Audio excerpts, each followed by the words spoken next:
새벽 5시. 김옥수는 눈을 떴다. 몸을 일으키는 관절 사이로 통증이 흘렀지만 김옥수는 이미 익숙해진 듯 묵묵히 이불을 개었다. 창밖은 아직 어둑했다. 서울 근교 신도시의 작은 아파트 17평. 김옥수는 8년 전부터 아들 박지훈의 집에 얹혀 살고 있었다. 오늘은 손자 서준이가 좋아하는 달걀말이를 해줘야겠네. 김옥수는 부엌으로 향했다. 냉장고를 열고 달걀을 꺼내며 서준이의 밝은 웃음을 떠올렸다. 그것만이 김옥순의 하루를 버티게 하는 원동력이었다. 아침 7시. 서지혜가 부엌으로 들어왔다. 김옥수는 반갑게 인사를 건넸지만 지혜는 고개만 살짝 끄덕일 뿐이었다. 아침 준비됐어요. 지혜는 말없이 식탁에 앉았다. 김옥순이 준비한 아침상을 보며 찻잔을 들어 한 모금 마셨다. 어머니, 이 국물간이 왜 이래요? 짜게 해놓으면 지훈이 혈압 오르는 거 모르세요? 이러니까 아들 건강관리도 제대로 못한다고 하는 거예요. 김옥수는 고개를 숙였다. 미안해요. 내일은 싱겁게 끓일게요. 그때 서준이가 부스스한 머리로 나왔다. 엄마 배고파? 여기 밥 있어. 어서 먹어. 서준이는 밥상에 앉으며 김옥순을 힐끔 쳐다봤다. 할머니, 오늘도 달걀말이에요? 매일 같은 것만 해요? 김옥순은 당혹스러웠지만 애써 미소를 지었다. 서준이가 좋아해서. 이제 지겨워요. 지혜가 끼어들었다. 서준아, 할머니가 해주시는 거 그냥 먹어. 엄마가 내일부터 도시락 싸줄게. 아침 8시. 박지훈이 방에서 나왔다. 넥타이를 매만지며 부산스럽게 움직였다. 여보, 오늘 정말 바쁘네요. 중요한 프레젠테이션이 있어서. 그러게 어제 일찍 들어와서 준비할 것이지. 매일 술 마시고. 지혜의 날카로운 지적에 지우는 시계만 바라봤다. 엄마, 전 먼저 갈게요. 김옥수는 아들의 등에 대고 밥은? 하고 물었지만 현관문이 닫히는 소리만 들렸다. 아침 9시. 서준이를 학교에 보내고 지혜는 옷을 갈아입었다. 어머니, 저 오늘 친구들 만나러 나가요. 집 좀 깨끗이 치워놓으세요. 특히 화장실. 어제 본 것 같은데 머리카락이 너무 많아요. 알겠어요. 지혜가 나가자 김옥수는 깊은 한숨을 내쉬었다. 창가에 서서 지혜가 멀어지는 뒷모습을 바라보았다. 그녀는 천천히 청소기를 꺼냈다. 방을 청소하고 화장실 타일을 닦고 빨래를 걷고 저녁거리를 준비했다. 오후 2시. 문자 메시지가 왔다. 어머니, 오늘 제 친구들 집에 초대했어요. 5시까지 집에 오니까 간단한 차랑 과일 좀 준비해 주세요. 김옥수는 황급히 장바구니를 들고 마트로 향했다. 아끼던 용돈으로 과일과 다과를 샀다. 오후 5시. 초인종이 울렸다. 지혜의 친구 넷이 들어왔다. 어머, 지혜야. 이분이 시어머니? 응, 우리 어머니. 아이고, 안녕하세요. 김옥수는 정중히 인사했다. 안녕하세요. 과일 좀 드세요. 지혜가 쌀쌀맞게 말했다. 어머니, 차 좀 준비해 주세요. 김옥수는 부엌으로 향했다. 뒤에서 들려오는 웃음소리와 대화에 김옥수는 자신이 얼마나 외로운지 새삼 깨달았다. 존재감 없음. 그녀의 마음속에 점점 깊어지는 단어였다. 저녁 8시. 서준이가 학원에서 돌아왔다.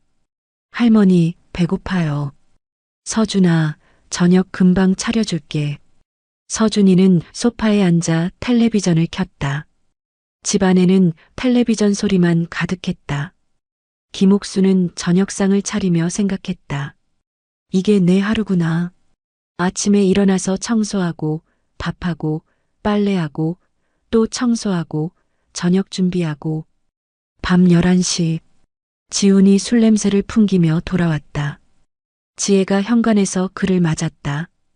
또 술이에요? 당신 내일 중요한 회의 있다면서요? 미안해요. 팀장님이 자꾸 권해서. 김옥수는 방 안에서 그들의 대화를 들었다. 아들의 무기력함이 안타까웠다. 하지만 그녀는 아무 말도 할 수 없었다. 이 집에서 그녀의 자리는 어디였을까? 김옥수는 그저 조용한 그림자처럼 존재할 뿐이었다.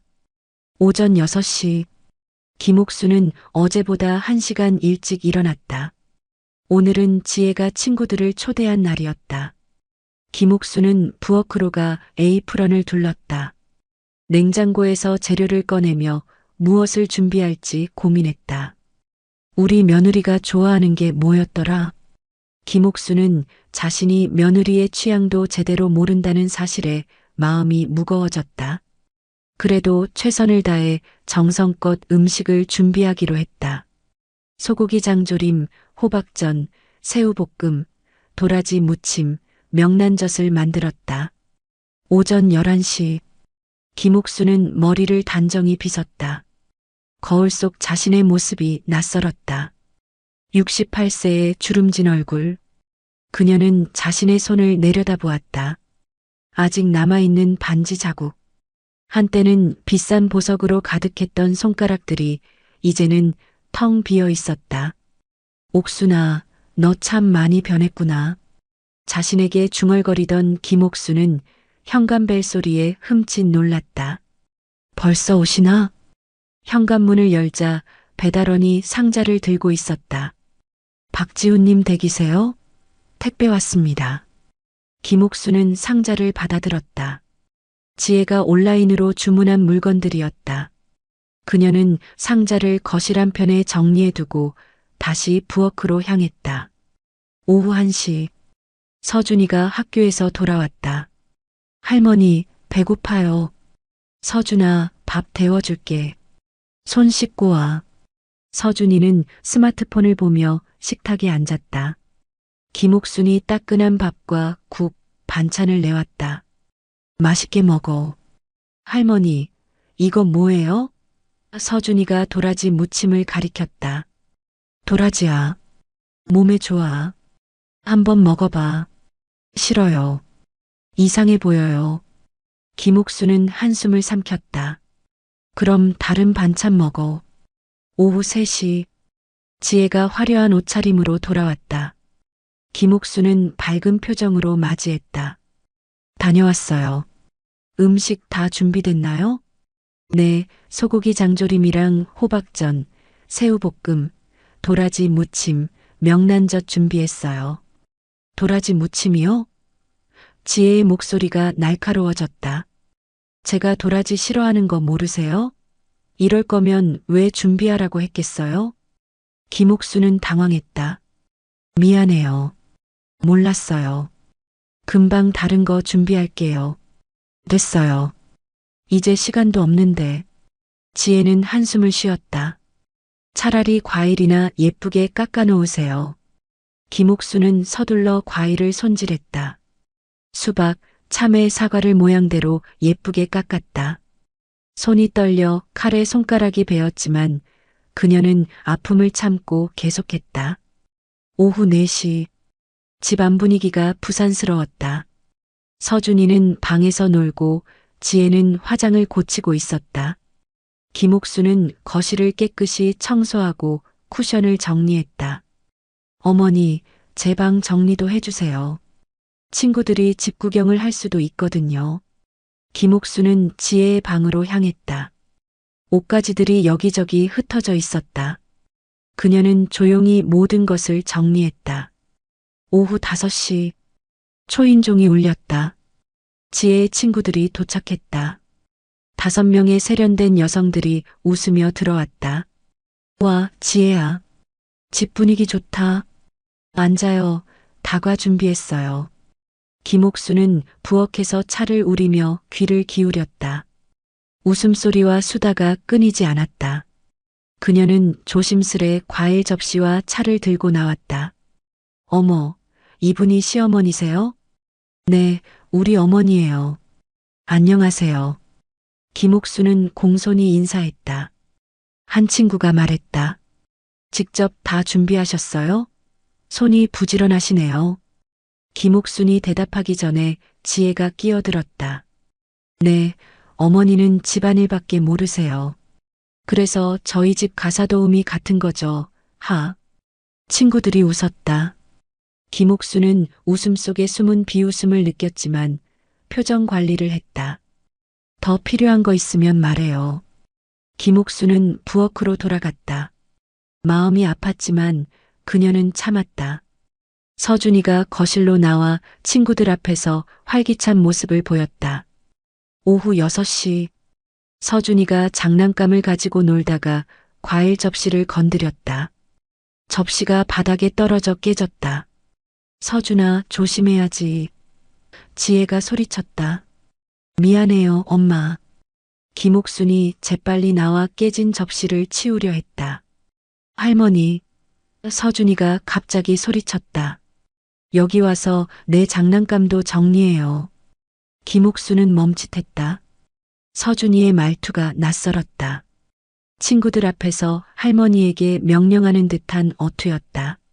서준아, 그렇게 말하면 안 돼. 김옥순이 부드럽게 말했다. 서준이는 갑자기 발로 김옥순의 다리를 찼다. 넌 우리 집 하녀잖아. 왜 여기 있어? 순간 방 안이 조용해졌다. 김옥수는 얼어붙었다.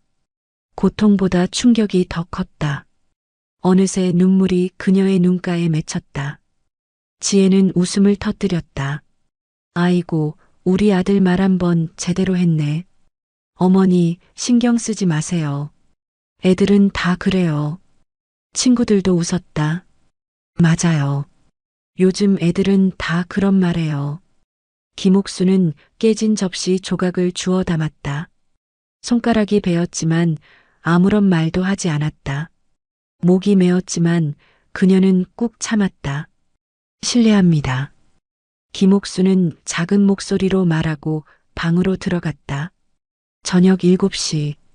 방 안에서 김옥수는 침대에 앉아 있었다. 눈물이 볼을 타고 흘렀다.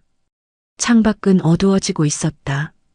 그녀는 문득 탁자 위에 놓인 오래된 사진첩을 바라보았다.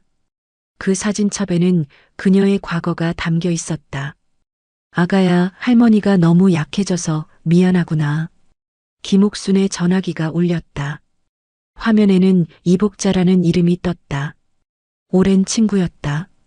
김옥순은 떨리는 손으로 전화를 받았다. 여보세요? 옥순아. 이복자의 목소리가 들렸다. 어떻게 지내? 그냥, 그렇지 뭐. 옥순아. 아직도 거기서 그 꼴로 살고 있니? 이젠 말해야 해. 김옥순은 갑자기 가슴이 두근거렸다. 무슨 말이야? 하 회장님이 널 찾고 계셔. 이제 때가 된 것 같아. 오전 10시 강남의 고급 카페. 김옥순과 이복자가 마주 앉았다. 20년 지기 친구 이복자는 예전 모습 그대로였다. 세월의 흔적은 있었지만 당당한 기품은 여전했다. 커피 마셔. 내가 주문했어. 이복자가 말했다. 김옥수는 조심스레 커피잔을 들었다. 고급스러운 도자기 잔이 낯설었다. 그녀의 손은 최근 주로 플라스틱 그릇을 만졌기 때문이었다. 복자야, 왜 갑자기 연락한 거야? 김옥순이 물었다. 이복자는 한숨을 내쉬었다. 옥순아, 넌 아직도 그 집에서 그렇게 살고 있니? 그 며느리가 어떻게 대하는지 다 들었어. 김옥수는 놀랐다. 어떻게 알았어? 강남은 좁아. 우리 막내 아들이 너희 지훈이랑 같은 동네 살거든. 우연히 마트에서 봤대. 내가 며느리한테 꾸중 듣는 걸. 김옥수는 고개를 숙였다. 그냥 그러려니 해. 내가 그 집 밥 먹고 사는데 뭐. 이복자는 탁자를 쳤다. 밥 좀 먹는다고 그런 대접을 받아? 내가 누군데? 그녀는 주위를 둘러보고 목소리를 낮췄다. 옥순아, 이제 하 회장님이 널 찾고 계셔. IMF 때 그 일 기억나지? 김옥수는 순간 얼어붙었다. IMF. 그녀의 인생을 완전히 바꿔놓은 시간이었다. IMF 직후 내가 하그룹 회장과 결혼했잖아. 이복자가 말을 이었다. 그리고 남편이 갑작스레 사망한 후 시댁에서 쫓겨나듯 나와 지훈이와 단둘이 살았지.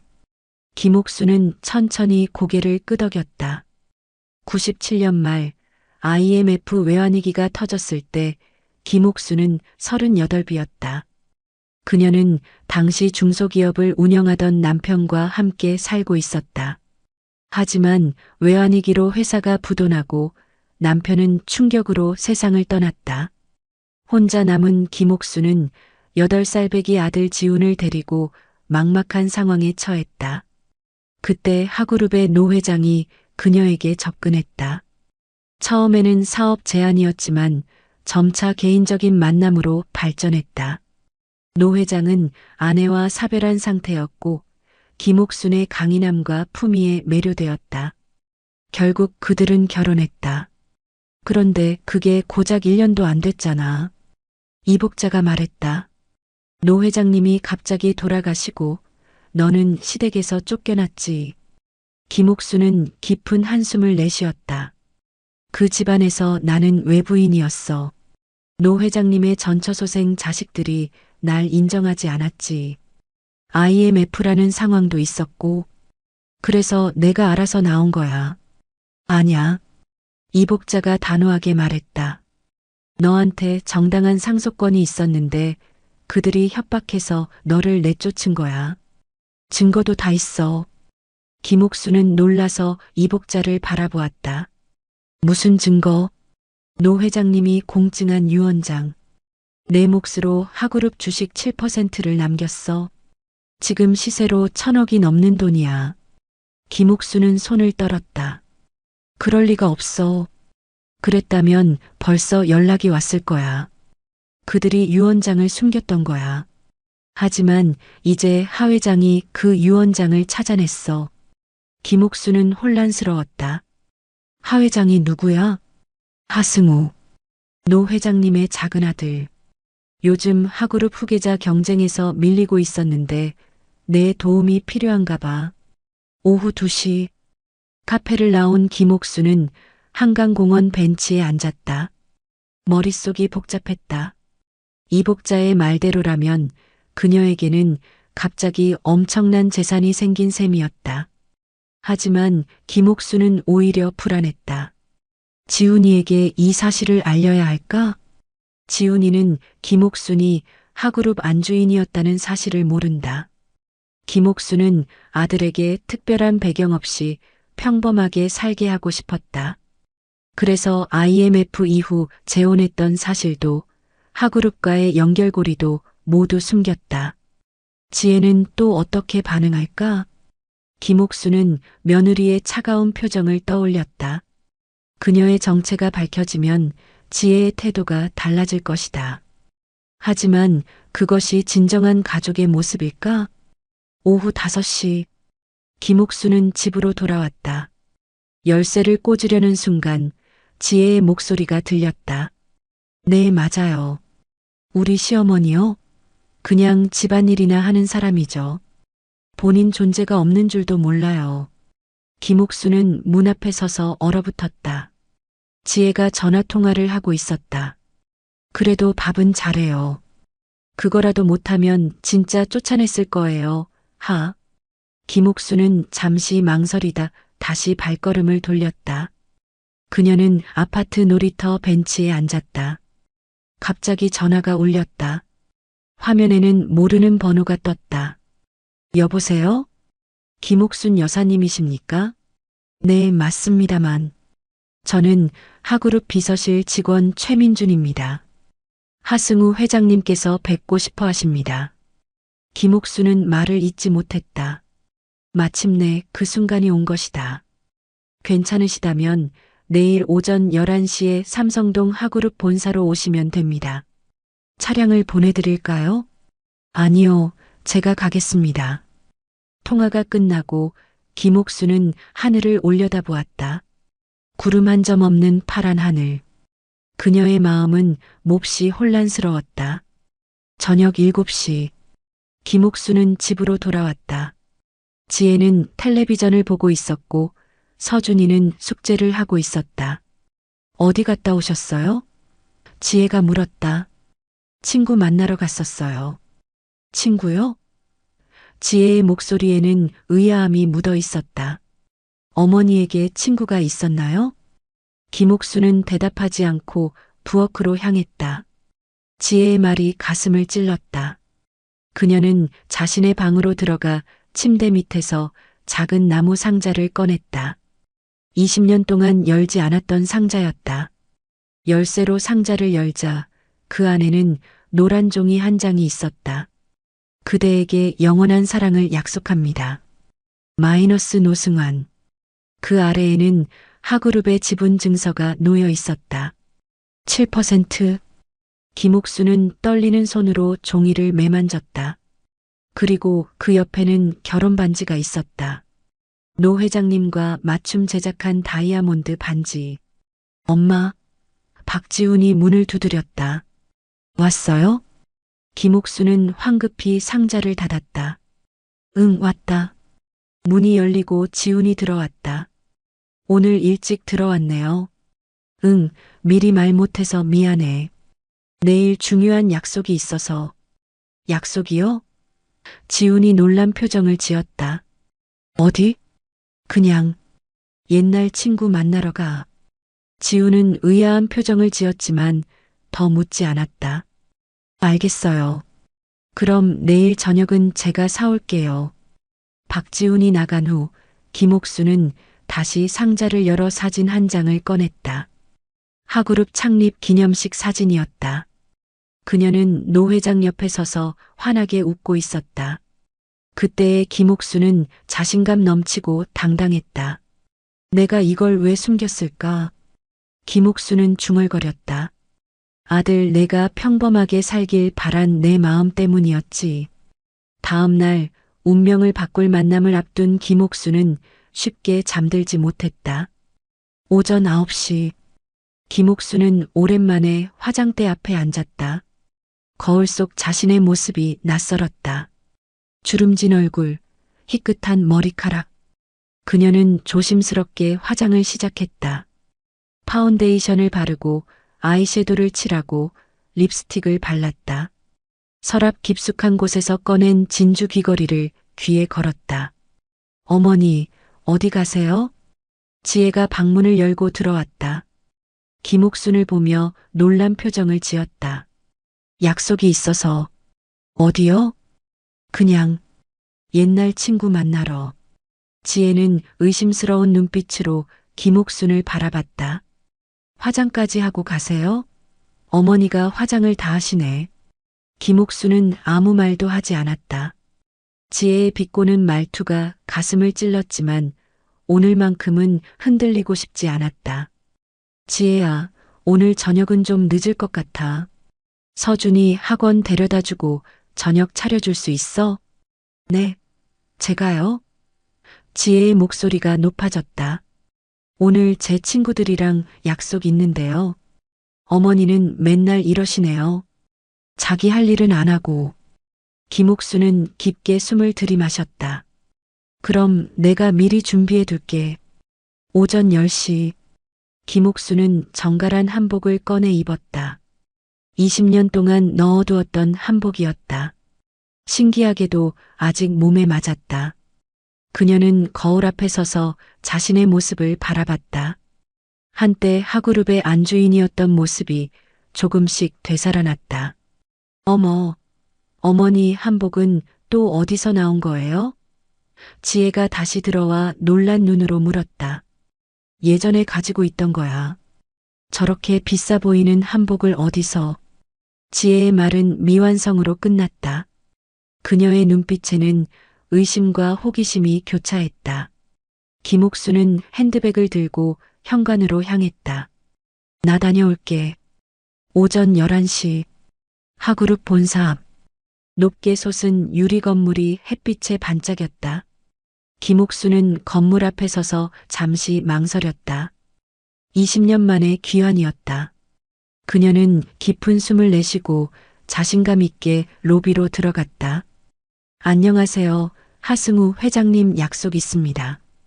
김옥순입니다. 안내데스크 직원이 놀란 눈으로 김옥순을 바라봤다. 한복을 입은 고급스러운 노년 여성의 모습이 예상과 달랐던 모양이었다. 네, 확인됐습니다. 이쪽으로 오세요. 김옥수는 엘리베이터를 타고 50층으로 올라갔다. 비서가 그녀를 회장실로 안내했다. 김옥순 여사님 오셨습니다. 비서가 문을 열며 말했다. 하승우가 자리에서 일어나 김옥순을 맞이했다. 50대 초반의 남성, 노 회장과 닮은 눈매가 인상적이었다. 오랜만입니다, 어머니. 하승우가 공손히 인사했다. 김옥수는 그 말에 놀랐다. 어머니라는 호칭은 예상치 못했다. 어머니라고 불러도 되겠습니까? 제 아버지는 당신을 항상 그리워하셨습니다. 김옥수는 감정이 복받쳤지만 태연한 척했다. 앉으시죠. 두 사람은 창가 쪽 소파에 앉았다. 서울 전경이 한눈에 내려다 보였다. 아버지께서 돌아가시기 전 저에게 유언을 남기셨습니다. 하승우가 말했다. 때가 되면 김옥순 여사를 다시 모시라고요. 하지만 당시 우리 가문의 어른들이 그 유언을 무시했고 어머니께서는 홀연히 사라지셨죠. 김옥순은 천천히 고개를 끄덕였다. 그때는 그게 최선이라 생각했어요. 지훈이를 위해서라도. 지훈 씨는 잘 지내십니까? 네, 결혼해서 아들도 있어요. 그렇군요. 어머니의 손자는 몇 살입니까? 8살이에요. 하승우는 미소 지었다. 아버지께서 알면 기뻐하셨을 겁니다. 그런데 왜 지금까지 연락하지 않으셨나요? 유산도 받지 않으시고. 김옥수는 한숨을 내쉬었다. 그때는 모든 게 두려웠어요. 혼자 아이를 키우는 게 중요했고, 그냥 평범하게 살고 싶었어요. 그랬군요. 하지만 이제는 달라졌습니다. 어머니께 정당한 지분을 돌려드리려 합니다. 오후 1시, 하승우는 김옥순에게 하그룹의 현황과 그녀가 가진 지분의 가치를 설명했다. 놀랍게도 7%의 지분이 현재 시가로 1200억 원에 달했다. 어머니, 곧 주주총회가 있습니다. 제가 회장직을 두고 형과 경쟁 중인데 어머니의 지지가 필요합니다. 김옥수는 조금 당혹스러웠다. 그래서 날 찾은 거군요. 부분적으로는 그렇습니다. 하지만 이것은 아버지의 유언이기도 합니다. 어머니에게 정당한 권리를 돌려드리는 것이죠. 오후 3시, 김옥순과 하승우는 법무팀과 함께 공증 절차를 밟았다. 하승우는 그동안 쌓인 배당금까지 계산해 김옥순에게 지급하기로 했다. 그 금액만 해도 200억이 넘었다. 어머니, 오늘 저녁 식사를 함께 할 수 있을까요? 기자들도 몇 명 초대했습니다. 기자들이요? 김옥순이 놀라 물었다. 네, 아버지의 정통성을 이어가는 제가 어머니를 모신다는 것을 언론에 알리고 싶습니다. 김옥수는 망설였다. 하지만 하승우의 진심 어린 태도에 마음이 움직였다. 좋아요. 가겠습니다. 오후 5시, 하승우는 김옥순을 강남의 고급 식당으로 안내했다. 몇몇 기자들이 이미 자리에 앉아 있었다. 그들은 한복을 입은 김옥순을 보며 놀란 눈치였다. 소개합니다. 이분은 선친의 부인이셨던 김옥순 여사님입니다. 기자들이 일제히 카메라 플래시를 터뜨렸다. 김옥순은 눈을 살짝 감았다가 다시 열었다. 눈부신 빛 속에서 그녀는 오래전 자신의 삶을 떠올렸다. 김옥순 여사님, 그동안 어디서 지내셨나요? 한 기자가 물었다. 평범하게 살았습니다. 아들과 함께요. 하 회장님과는 어떤 관계이신가요? 고인이 된 노승환 회장의 아내였습니다. 기자들의 질문이 쏟아졌다. 김옥수는 담담하게 대답했다. 그녀의 기품 있는 모습이 기자들의 시선을 사로잡았다. 식사를 마친 후 하승우는 김옥순을 집까지 데려다 주겠다고 했다. 괜찮아요. 혼자 갈 수 있어요. 김옥순이 말했다. 아닙니다. 제가 모셔다 드리겠습니다. 하승우의 차가 김옥순의 아파트 앞에 도착했을 때 김옥순은 갑자기 불안해졌다. 이 사실이 지훈이에게 어떻게 받아들여질지, 지혜는 또 어떤 반응을 보일지 걱정됐다. 조심히 들어가세요, 어머니. 하승우가 말했다. 고마워요. 저녁 8시. 김옥순이 현관문을 열자 거실에는 지훈, 지혜, 서준이 모두 모여 있었다. 그들 앞에는 노트북이 펼쳐져 있었고 화면에는 김옥순과 하승우의 사진이 떠 있었다. 하그룹 전 안주인, 서울의 한 평범한 가정에서 발견되라는 제목이 헤드라인을 장식하고 있었다. 지훈의 얼굴은 창백했고 지혜는 믿을 수 없다는 표정이었다. 서준이는 혼란스러운 눈으로 할머니를 바라봤다. 엄마. 지훈이 떨리는 목소리로 말했다. 이게 다 무슨 일이에요? 김옥수는 깊은 숨을 들이마셨다. 이제 모든 것을 밝힐 시간이었다. 앉아봐. 오래된 이야기를 해줄게. 그날 밤 김옥순의 이야기는 깊은 밤까지 이어졌다. IMF가 터지고 너희 아버지가 돌아가신 후 나는 너를 키울 방법이 막막했어. 김옥순이 지훈을 바라보며 말했다. 그때 하그룹의 노승환 회장님을 만났지. 처음에는 사업 제안이었는데 점차 우리는 가까워졌고 결혼까지 하게 됐단다. 지훈의 표정은 놀라움과 혼란으로 가득했다. 그럼 제가 어릴 때 하그룹에서 살았다는 거예요? 아니, 우리는 다른 집에 살았어. 너는 그때 학교에 다니느라 바빴고 나는 너에게 환경 변화를 주고 싶지 않았거든. 하지만 노 회장님은 자주 우리를 찾아오셨지. 지혜는 여전히 믿기지 않는다는 표정이었다. 그럼 왜 그동안 말씀 안 하신 거예요? 20년이나? 김옥수는 깊은 한숨을 내쉬었다. 노 회장님이 갑자기 돌아가시고 그분의 자녀들이 나를 배척했어. 그때 너무 힘들었단다. 그래서 그냥 다 내려놓고 싶었어. 지훈이가 평범하게 자라길 바랐고 서준이가 갑자기 말을 끼어들었다. 할머니가 부자였어요? 김옥수는 쓸쓸히 미소 지었다. 그랬었지. 하지만 돈보다 중요한 건 가족이란다.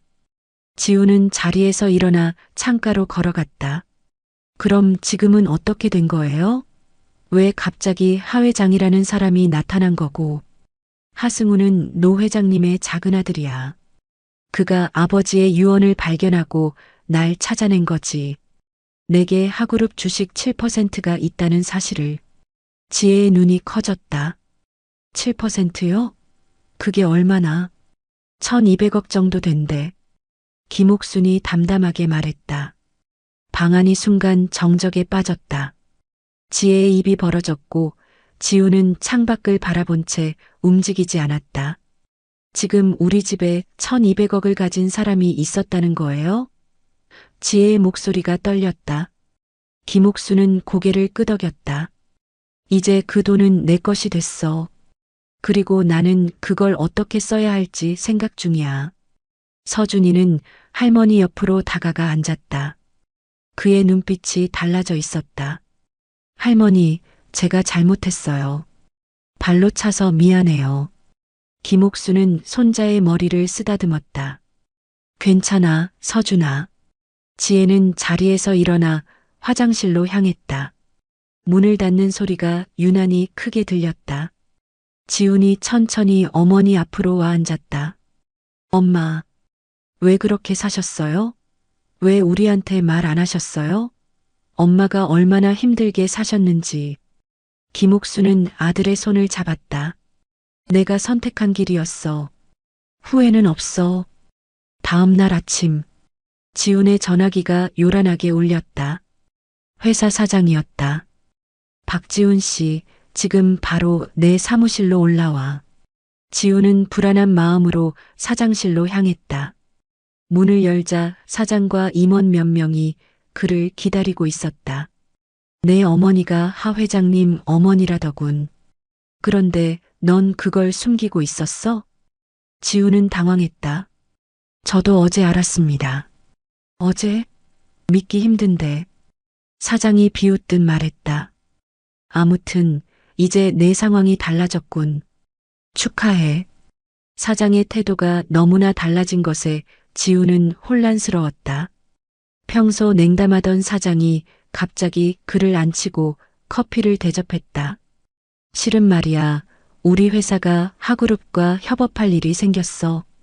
내가 도움을 줄 수 있지 않을까 싶어. 지훈은 마음이 불편했다.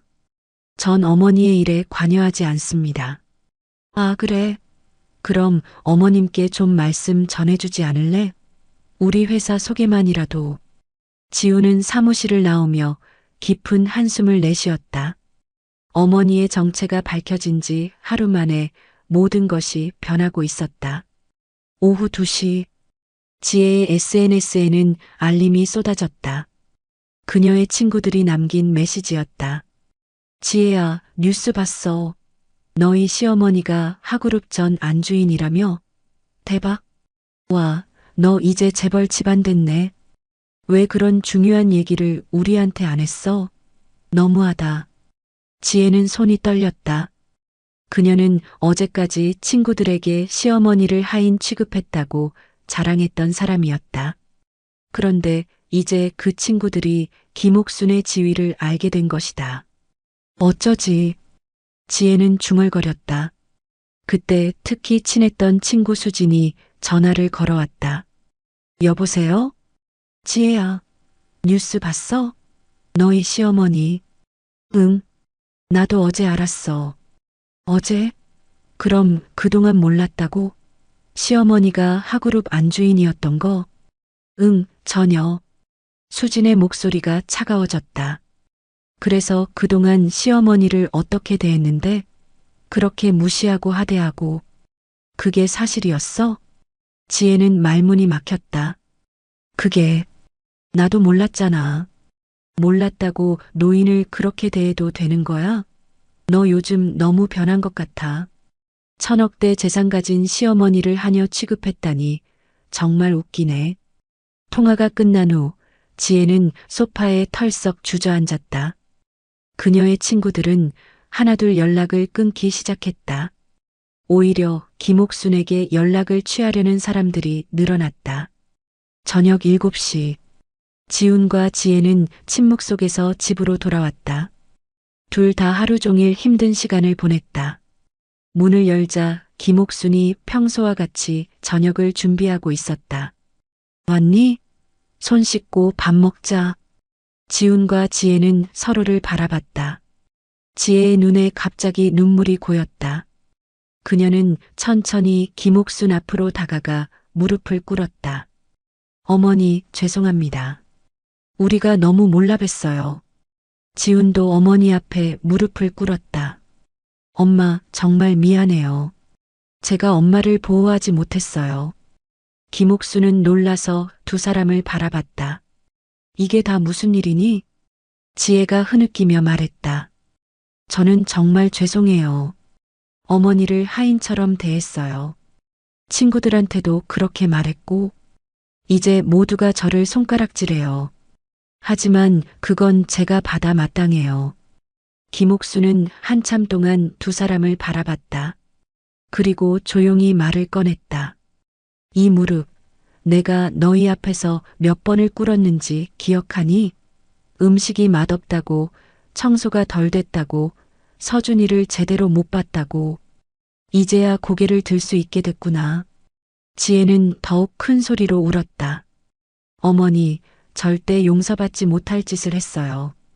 김옥수는 천천히 지혜의 손을 잡아 일으켰다. 일어나라.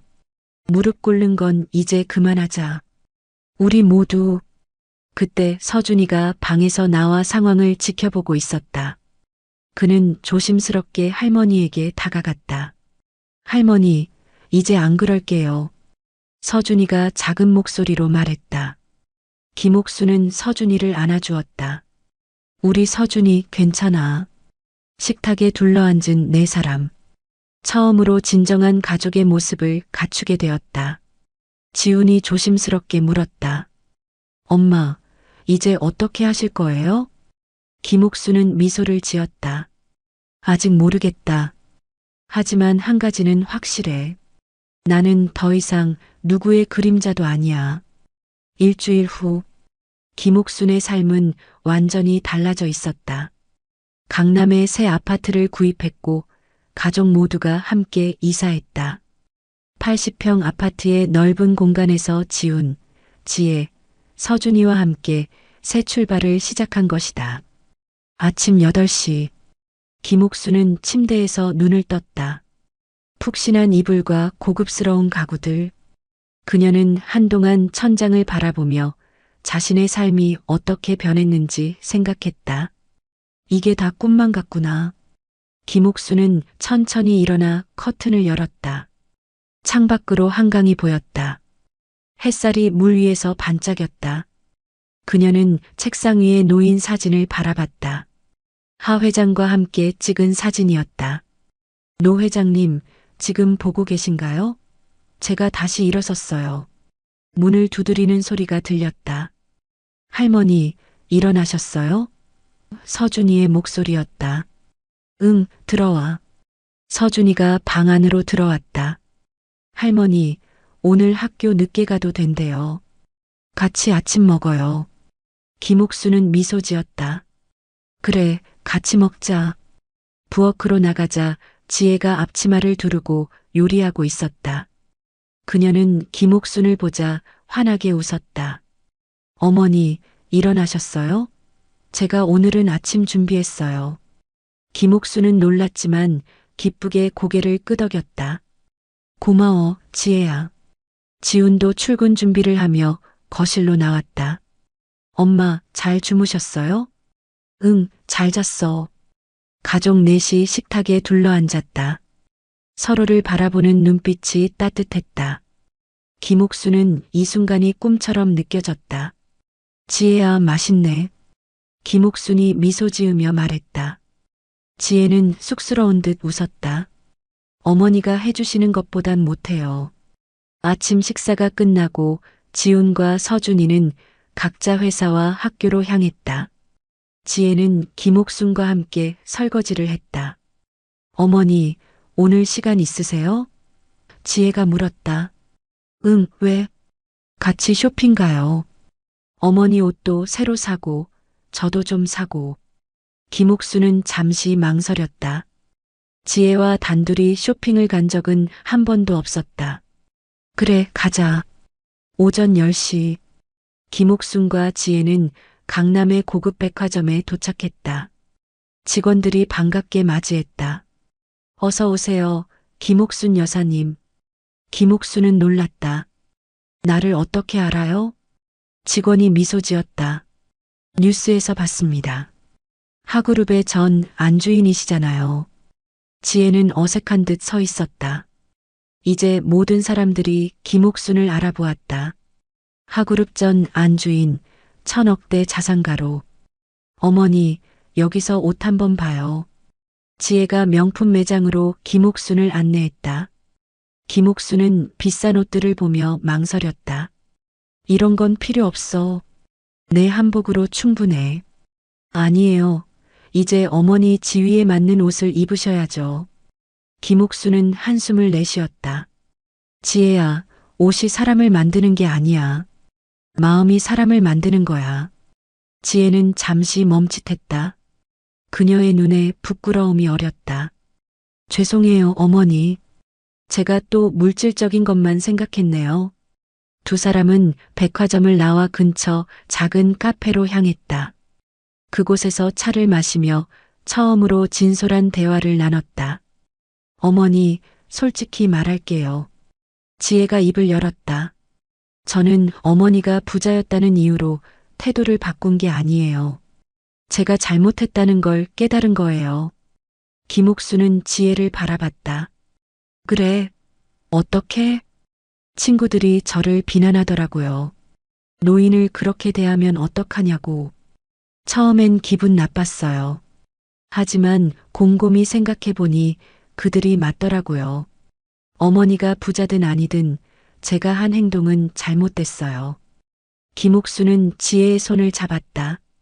내가 그걸 깨달았다면 그걸로 충분해. 오후 2시, 김옥순과 지혜는 집으로 돌아왔다. 김옥수는 자신의 방으로 들어가 오래된 나무 상자를 꺼냈다. 이번에는 혼자가 아니었다. 지혜에게 보여주기 위해서였다. 지혜야, 이리 와봐. 지혜가 김옥순의 방으로 들어왔다. 네, 어머니. 이 상자, 20년 동안 숨겨왔던 거야. 김옥순이 상자를 열었다. 그 안에는 사진과 편지, 보석들이 들어 있었다. 어머니. 지혜가 놀라서 입을 열었다. 김옥수는 사진 한 장을 꺼내 지혜에게 보여줬다. 노 회장과 함께 찍은 가족 사진이었다. 어린 지훈도 그 사진 속에 있었다. 이게 우리 가족이었어. 비록 짧은 시간이었지만 지혜는 사진을 자세히 보았다. 어린 지훈의 모습, 행복해 보이는 김옥순, 자상한 노 회장의 모습. 지훈 오빠가 이걸 봤어요? 아직. 오늘 저녁에 보여주려고. 지혜는 나무 상자 속의 다른 물건들도 살펴봤다. 편지, 기념품, 보석들. 김옥순의 과거 삶의 흔적들이었다. 어머니, 왜 이걸 숨기셨어요? 이런 행복한 추억들을. 김옥순은 깊은 한숨을 내쉬었다. 처음에는 너무 아팠어. 노 회장님이 갑자기 돌아가시고 그 가족들에게 배척당하고 그 기억들이 너무 고통스러웠어. 그래서 모든 걸 상자에 넣고 잊으려 했지. 그리고 지훈이가 평범하게 자라길 원했어. 하지만 지훈 오빠는 알 권리가 있었잖아요. 그래, 내가 잘못했어. 진실을 숨긴 건 나였어. 아마 그래서 너희들도 나에게 진실하지 못했던 걸지도 몰라. 지혜의 눈에 눈물이 고였다. 어머니. 김옥수는 지혜의 손을 잡았다. 이제 더 이상 숨길 것 없어. 우리 서로 솔직하게 지내자. 저녁 8시. 지훈이 회사에서 돌아왔다. 오늘따라 그의 표정이 어두웠다. 지훈아, 무슨 일 있어? 김옥순이 물었다. 지훈은 한숨을 내쉬었다. 회사에서 말이에요. 갑자기 모두가 저를 다르게 대해요. 사장님은 저한테 승진을 제안했고 동료들은 갑자기 친절해졌어요. 하지만 그건 진짜 저를 위한 게 아니라 엄마 때문이라는 걸 알아요. 김옥수는 고개를 끄덕였다. 그럴 줄 알았어. 사람들은 금방 변하지. 엄마, 저 회사 그만두고 싶어요. 그래. 그럼 뭐 하고 싶은데? 지우는 잠시 망설이다 말했다. 사실 요리사가 되고 싶었어요. 항상 꿈이었는데 현실적이지 않아서 포기했었죠. 김옥수는 놀랐다. 요리사? 난 몰랐네. 말 안 했어요. 남자가 요리사가 되겠다고 하면 이상하게 볼까봐. 김옥수는 미소 지었다. 이제 내 꿈을 펼칠 때야. 내가 도와줄게. 그때 지혜가 거실로 나왔다. 저녁 준비됐어요. 오늘은 제가 했어요. 세 사람은 식탁에 앉았다. 서준이도 학원에서 돌아와 함께했다. 지훈아, 널 위해 준비한 게 있어. 김옥순이 나무 상자를 가져왔다. 이게 뭐예요, 엄마? 내가 이걸 왜 숨겼을까? 아들, 내가 평범하게 살길 바란 내 마음 때문이었지. 김옥수는 상자를 열고 사진첩을 꺼냈다. 지우는 처음 보는 사진들에 놀랐다. 이게 저예요? 그래, 11살 때 노 회장님과 함께 찍은 사진이야. 지우는 사진을 자세히 봤다. 어린 시절의 자신, 하지만 기억나지 않는 순간들. 저는 왜 이걸 기억 못하죠? 내가 그때 전학 온 친구들과 어울리느라 바빴거든. 노 회장님은 주로 주말에만 우리 집에 오셨고, 지우는 다른 사진들도 살펴봤다. 놀이공원에서 찍은 사진, 생일 파티 사진, 가족 여행 사진. 그의 눈에 눈물이 고였다. 이게 다 진짜였군요. 제 인생의 일부였는데 기억도 못했어요. 김옥수는 아들의 어깨를 감싸 안았다. 미안해, 지훈아. 엄마가 너에게 진실을 말했어야 했는데. 지훈은 어머니를 바라봤다. 이제라도 알게 되어 다행이에요, 엄마. 지혜는 결국 눈물을 터뜨리고 말했다. 어머니, 저 너무 많은 걸 놓쳤어요. 미안해요. 진심으로. 서준이도 조심스럽게 다가와 할머니의 손을 잡았다. 할머니, 이제 안 그럴게요. 김옥수는 가족을 바라보며 따뜻한 미소를 지었다. 이제야 비로소 진정한 가족이 되어가고 있었다. 한 달 후, 봄 기운이 완연한 날이었다. 김옥수는 새 아파트의 넓은 부엌에서 요리를 하고 있었다. 하지만 이번에는 혼자가 아니었다. 지혜가 옆에서 도와주고 있었고, 지우는 프랑스 요리학교에서 배운 기술로 소스를 만들고 있었다. 지훈아, 그 소스 어떻게 만드는 거야? 김옥순이 궁금해하며 물었다. 지훈은 웃으며 대답했다. 버터와 밀가루로 룰을 만들고 화이트 와인과 생크림을 넣는 거예요. 프랑스식 소스예요. 김옥수는 고개를 끄덕였다. 멋지구나. 내가 요리에 재능이 있는 줄 몰랐어. 지혜는 야채를 다듬으며 말했다. 오빠 요리 학교는 어때요? 적응 잘 돼요? 응, 생각보다 재밌어.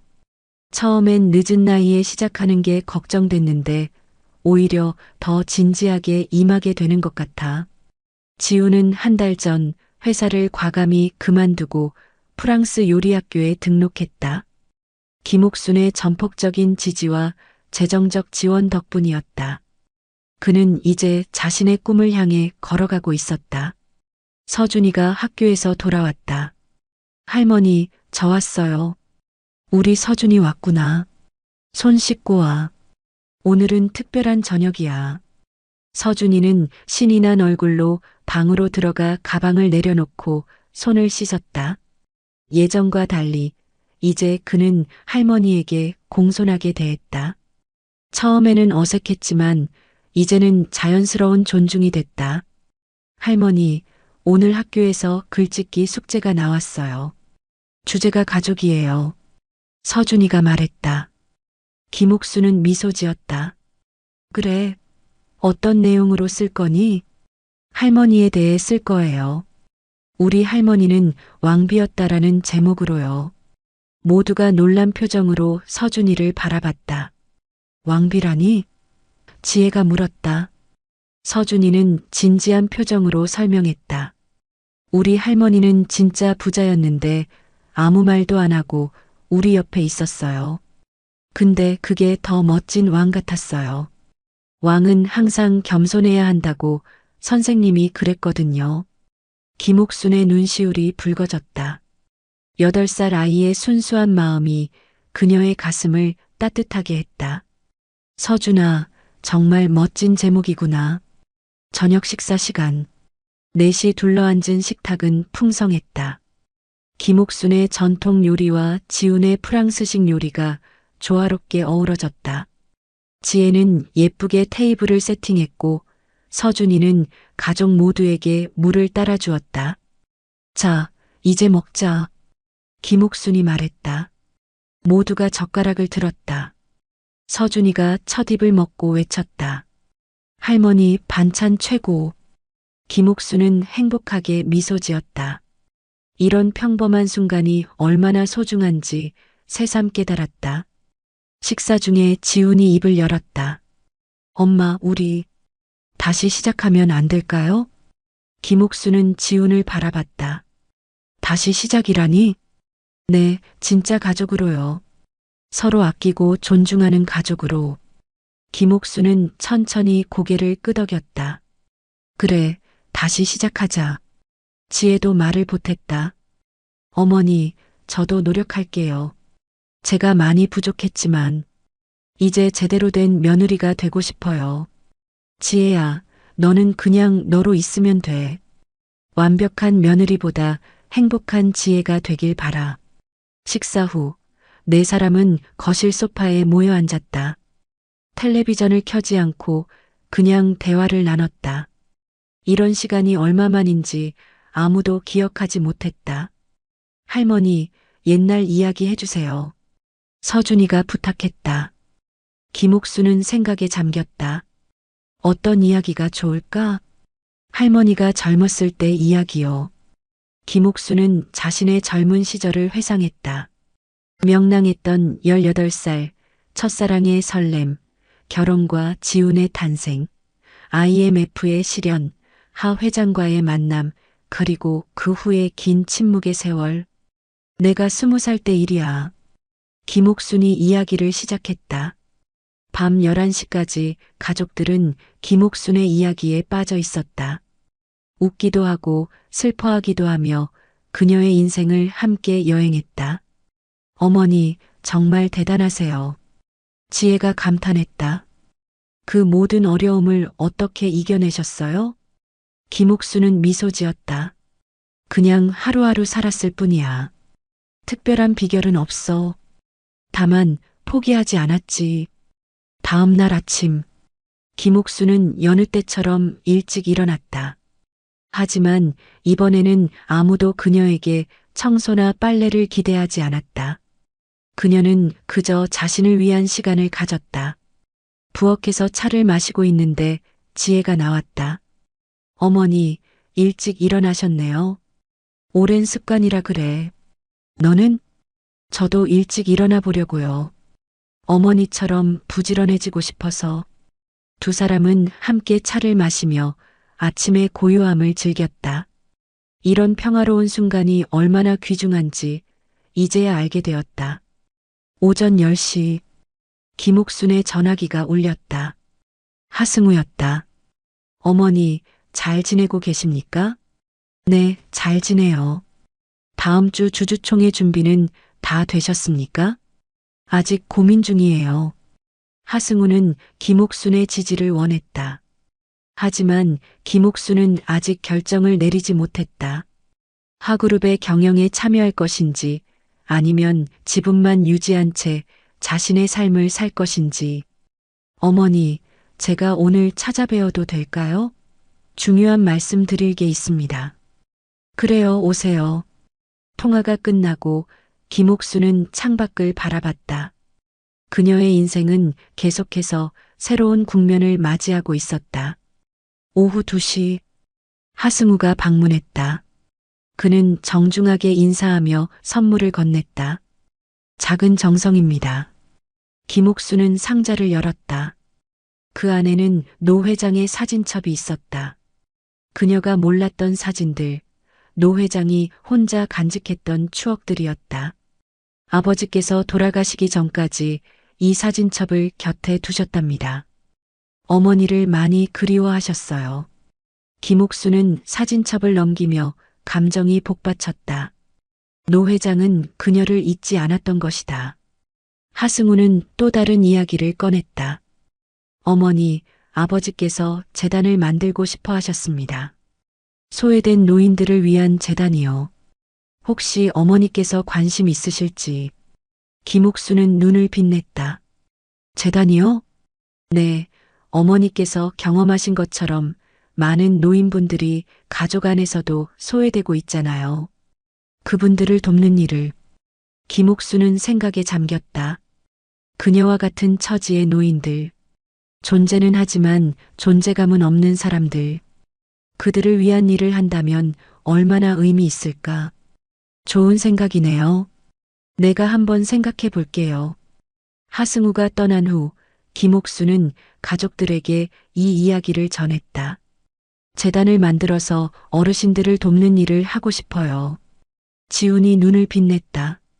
정말 좋은 생각이에요, 엄마. 제가 도울게요. 지혜도 적극적으로 호응했다. 저도 함께 할게요. 제가 홍보 쪽을 맡을 수 있을 것 같아요. 김옥수는 가족들의 지지에 감동했다.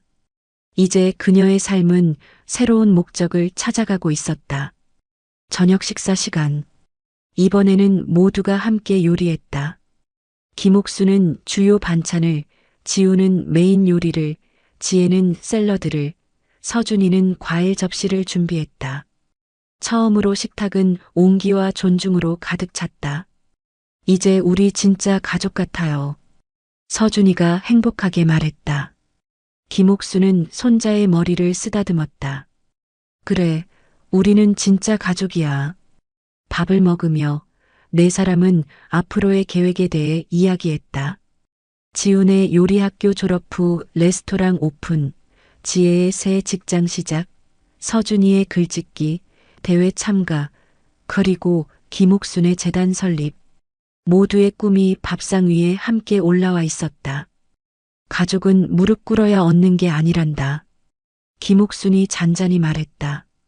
손을 내밀어야 비로소 손잡아주는 사람이 생기지. 네 사람은 서로를 바라보며 따뜻하게 미소 지었다. 다시 시작된 밥상. 그곳에는 이제 진정한 가족의 모습이 있었다. 가을, 단풍이 물든 날이었다. 김옥순이 설립한 무릎 꿇지 않는 노인재단 개소식이 열렸다. 강남의 작은 빌딩 한 층을 모두 차지한 재단 사무실에는 많은 사람들이 모여 있었다. 하승우를 비롯한 하그룹 임원들, 노인복지에 관심 있는 사회 저명 인사들, 그리고 김옥순의 가족들. 이렇게 많은 분들이 참석해 주셔서 감사합니다. 김옥순이 단상에 올라 인사했다. 그녀는 이제 예전의 쌀쌀맞고 위축된 모습이 아니었다. 자신감 있고 당당한 모습으로 자신의 비전을 설명했다. 저희 재단은 가정 내에서 소외된 노인분들을 위한 다양한 프로그램을 운영할 예정입니다. 법률 상담, 심리 상담, 일자리 창출, 그리고 무엇보다 노인들의 자존감과 존엄성을 회복시키는 데 중점을 두고자 합니다. 청중들의 박수가 쏟아졌다. 지우는 어머니를 자랑스럽게 바라봤고 지혜는 감동의 눈물을 흘렸다. 서준이는 할머니를 향해 엄지손가락을 치켜들었다. 개소식이 끝난 후 많은 사람들이 김옥순에게 축하 인사를 건넸다. 김옥순 여사님, 정말 훌륭한 일을 시작하셨습니다. 한 정치인이 말했다. 저희 복지부에서도 적극 지원하겠습니다. 정부 관계자가 약속했다. 하승우는 김옥순에게 다가와 공손히 인사했다. 어머니, 아버지께서 보시면 정말 자랑스러워 하셨을 겁니다. 김옥순은 미소 지었다. 고마워요. 당신 아버지 덕분에 이런 기회가 생겼으니 의미 있게 쓰고 싶었어요. 그녀는 하승우의 도움으로 주주총회에서 자신의 지분을 적절히 행사했고 하승우는 하그룹의 새 회장이 되었다. 그 대가로 하승우는 김옥순의 재단에 매년 상당한 기금을 지원하기로 약속했다. 오후 5시 개소식이 끝나고 김옥순은 가족들과 함께 집으로 돌아왔다. 지우는 프랑스 요리학교를 우수한 성적으로 졸업하고 강남의 작은 레스토랑 옥순을 오픈한 상태였다. 지혜는 김옥순의 재단에서 홍보팀장으로 일하기 시작했다. 엄마, 오늘 정말 자랑스러웠어요. 지훈이 말했다. 고마워, 지훈아. 어머니, 기자들이 내일 신문에 크게 다룰 거래요. 지혜가 기쁜 목소리로 말했다. 서준이는 학교 가방에서 종이 한 장을 꺼냈다. 할머니, 이거 보세요. 김옥수는 종이를 받아들었다. 서준이의 글짓기 숙제였다. 제목은 우리 할머니는 왕비였다. 그리고 상단에는 큰 빨간색으로 최우수상이라고 쓰여 있었다. 서준아, 상 받았구나. 축하해. 서준이는 자랑스럽게 웃었다. 학교 글짓기 대회에 나갔는데 1등 했어요. 김옥수는 글을 읽기 시작했다. 우리 할머니는 왕비였다. 하지만 왕관을 쓰고 있는 왕비가 아니라 심장 속에 왕관을 간직한 왕비였다. 할머니는 예전에 아주 부자였다. 큰 회사의 안주인이었고 많은 사람들이 존경했다. 하지만 할머니는 그런 이야기를 한 번도 하지 않았다. 대신 조용히 우리 집에서 청소하고 빨래하고 밥하며 살았다. 나는 할머니에게 나쁘게 굴었다. 발로 차기도 했다. 그런데 나중에 알고 보니 할머니는 엄청난 부자였다. 많은 사람들이 할머니를 알아보고 인사하고 존경했다. 그런데 할머니는 달라지지 않았다. 여전히 따뜻하고 배려심 많은 할머니였다. 진짜 왕비는 왕관을 쓰고 있는 사람이 아니라 마음이 고귀한 사람이라고 생각한다. 우리 할머니는 진짜 왕비다. 김옥순의 눈에서 눈물이 흘렀다. 서준이의 순수한 글이 그녀의 가슴을 따뜻하게 했다. 선생님이 물어봤어요. 왜 그런 제목을 썼니? 라고. 서준이가 말했다. 그래, 너는 뭐라고 대답했어? 김옥순이 물었다. 우리 할머니는 진짜 부자였는데 아무 말도 안 하고 우리 옆에 있었어요. 근데 그게 더 멋진 왕 같았어요. 라고 말했어요. 김옥수는 눈시울을 붉히며 서준이를 안아주었다. 고마워, 우리 서준이. 저녁 식사 후 가족들은 거실에 모여 앉았다. 텔레비전에서는 김옥순의 재단 개소식 뉴스가 나오고 있었다. 하그룹 전 안주인 김옥순 여사가 오늘 노인복지재단을 설립했습니다. 이 재단은 가정 내 소외된 노인들을 위한 다양한 프로그램을 운영할 예정이며 지훈이 텔레비전을 보며 말했다. 엄마, 생각해보면 참 신기해요.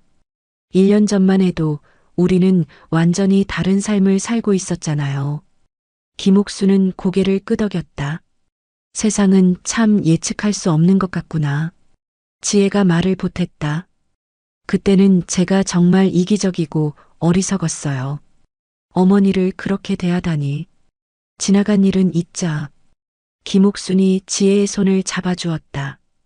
우리는 이제 새로운 가족이 됐어.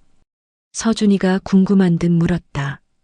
할머니, 우리가 왜 변했을까요? 김옥순은 잠시 생각에 잠겼다. 그들이 변한 것은 단순히 그녀의 재산 때문일까? 아니면 더 깊은 이유가 있었을까? 사람들은 때로 충격적인 깨달음이 필요한가 봐. 너희 엄마 아빠는 내가 부자라서가 아니라 그동안 나를 잘못 대했다는 걸 깨달아서 변한 거야. 지훈과 지혜는 서로 눈빛을 교환했다. 그것은 사실이었다. 처음에는 김옥순의 재산에 놀랐지만 진정한 변화는 자신들의 행동을 돌아보며 시작됐다. 어머니 말씀이 맞아요. 지혜가 진지하게 말했다. 처음엔 놀라서 태도가 바뀌었지만 점점 제 자신을 돌아보게 됐어요. 어떻게 그렇게 인간적인 예의도 갖추지 못했는지. 지훈도 고개를 끄덕였다. 저도 마찬가지예요. 엄마를 보호하지 못했다는 자책감이 컸어요. 김옥수는 따뜻한 미소를 지었다. 우리 모두 실수를 해. 중요한 건 그걸 인정하고 바로잡으려는 노력이지. 밤 10시, 김옥수는 자신의 방 창가에 서서 서울의 야경을 바라봤다. 반짝이는 불빛들, 그 속에서 각자의 삶을 살아가는 수많은 사람들. 그녀는 자신의 여정을 되돌아봤다. IMF의 혹독한 시련, 하 회장과의 짧은 행복, 긴 침묵의 세월, 그리고 지금의 새로운 시작. 그 모든 과정이 그녀를 지금의 김옥순으로 만들었다. 문을 두드리는 소리가 들렸다. 엄마, 들어가도 돼요? 지훈의 목소리였다. 그래, 들어와. 지훈이 방으로 들어왔다. 그의 손에는 와인 2잔이 들려 있었다. 오늘 특별한 날이니까 엄마랑 한잔하고 싶어서요. 김옥수는 미소 지으며 와인 잔을 받아들었다. 고마워, 지훈아. 엄마, 이제 레스토랑이 자리를 잡아가고 있어요. 다음 달에는 엄마 이름을 딴 스페셜 코스를 출시하려고요. 나 이름으로? 그럴 필요 없어. 아니에요. 엄마처럼 강인하고 따뜻한 요리를 만들고 싶어요. 한식과 프랑스 요리의 조화, 옥순 스페셜이라고 할 거예요. 김옥순은 감동했다. 아들이 이렇게 자신을 생각해 주다니. 서준이가 참 많이 자랐네. 김옥순이 말했다. 네, 서준이도 이제 할머니를 정말 존경해요. 친구들에게 자랑도 많이 한대요. 그래, 귀엽구나. 지우는 와인을 한 모금 마시고 진지한 표정으로 말했다. 엄마, 우리 다시 잘 살 수 있을까요? 김옥수는 아들의 손을 잡았다. 우리는 이미 잘 살고 있어, 지훈아. 서로를 존중하고 사랑하는 가족으로. 맞아요. 돈보다 중요한 건 이런 거겠죠. 와인을 마시며 모자는 오랜만에 편안한 대화를 나눴다. 지훈의 어린 시절 이야기, 김옥순의 젊은 날 추억, 그리고 앞으로의 꿈과 희망. 다음 날 아침, 김옥순은 예전처럼 일찍 일어났다. 하지만 이번에는 아무도 그녀에게 아침 식사 준비를 기대하지 않았다. 오히려 지혜가 미리 일어나 아침을 준비하고 있었다. 어머니, 좋은 아침이에요. 커피 드릴게요. 김옥수는 미소 지으며 테이블에 앉았다. 창밖으로 보이는 가을 하늘이 맑았다. 서준이가 학교 가방을 메고 나왔다. 할머니, 저 글짓기 대회 상장 학교에 가져가도 돼요? 그럼 당연하지. 서준이는 할머니에게 다가와 안아주었다. 할머니 사랑해요. 김옥수는 손자를 꼭 안아주었다. 나도 사랑해, 우리 서준이. 지훈도 출근 준비를 하며 거실로 나왔다. 좋은 아침이에요, 엄마. 온 가족이 함께 아침 식사를 했다. 밝은 대화와 웃음소리가 식탁을 채웠다. 식사 후 김옥수는 재단으로 향했다. 그녀의 첫 공식 업무 일정이었다. 가족들은 현관에서 그녀를 배웅했다. 오늘도 멋진 하루 되세요, 어머니. 지혜가 말했다. 레스토랑 일 마치고 재단에 들를게요. 지훈이 약속했다. 할머니, 파이팅. 서준이가 응원했다. 김옥수는 가족들을 바라보며 미소 지었다. 그리고 조용히 말했다. 가족은 무릎 꿇어야 얻는 게 아니란다. 손을 내밀어야 비로소 손잡아주는 사람이 생기지. 그녀는 밝은 햇살 아래 앞으로 나아갔다. 새로운 삶, 새로운 시작을 향해. 이제 그녀의 무릎 위에는 진정한 가족이 있었다.